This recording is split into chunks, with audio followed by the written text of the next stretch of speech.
As I was told when I was a constitutional law student at New York University School of Law under the beautiful leadership of Derek Bell, may he rest in peace, there is a constitution and there are sets of laws. Those laws do not apply to black people on the street. They apply to this law class discussion that we're having right now. They even apply to white people who might brandish a gun, might aim and shoot at an officer, and still be taken down with calm words from a negotiator.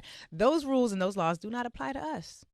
We know this from lived experience, from the research, from the data, from citations. I could cite you book, chapter, and verse of the literature that would speak to the validity of this issue. So the first thing out of Bernie Sanders' mouth puts the person in the car in direct opposition to the officer. And that advice is good for Bernie Sanders' white son. That might actually be appropriate. Hello, officer. Yes, I'm happy to give you my information. However, sir, what is your name? I'm sorry. I can't quite see your badge number there. Could you just to the side? Oh, okay. Thank you so much. Here's my information. That conversation, I can envision that happening between white people. A white citizen or a white resident, a white officer, even a white resident and a black officer. I can imagine that happening. Right. Okay, I had to testify in front of the New York State Senate Committee on Codes, right? There's this law that we have in New York, which is actually replicated in a number of states, although New York has the most egregious version of it, that basically says when a police officer does something like, I don't know, kills you on camera, like Daniel Pantaleo did with Eric Garner, that you don't get information about their name. You don't get to find out if they had previous allegations of abuse, if this is their 4th, 5th, 12th time causing this type of harm to someone.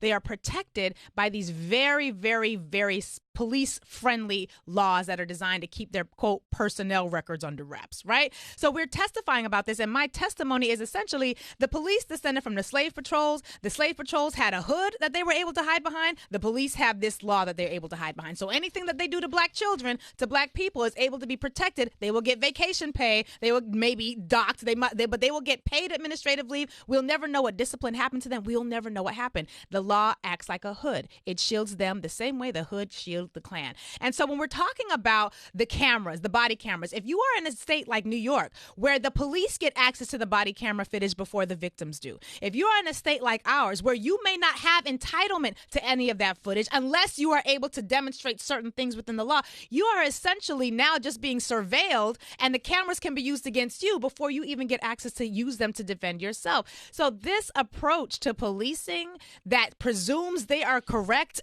until that it is out of place with what we experience, and it is out of place with the fact that the police are a modern day extension of slave patrols, which are designed to monitor and keep black bodies under control. What are you working on? We are working on redefining hate crimes, or expanding what it means to commit a hate crime. I don't know if any of you have seen the videos circulating about New York City police officers who literally sucker punching black teens in the face in the subways for turnstile jumping. And not even that, suspicion of a gun, quote unquote, and then they find that there was a fair beat, perhaps. But what we see is, and what we're saying is that if you're going to police black bodies in ways that you would not police white bodies, recognizing the history of the police as slave patrollers, then we are going to define that as a hate crime, because that is a racially motivated use of aggression and physical power. And so we're thinking about, what does that mean for black people? How do we think about that and incorporate that into our advocacy? And so those are the things that we're talking about now at the Center for Law and Social Justice at Medgar Evers College, where you are the acting person there in charge. Well, acting. Yes, general counsel and acting something. Well, all right. I'm just going to.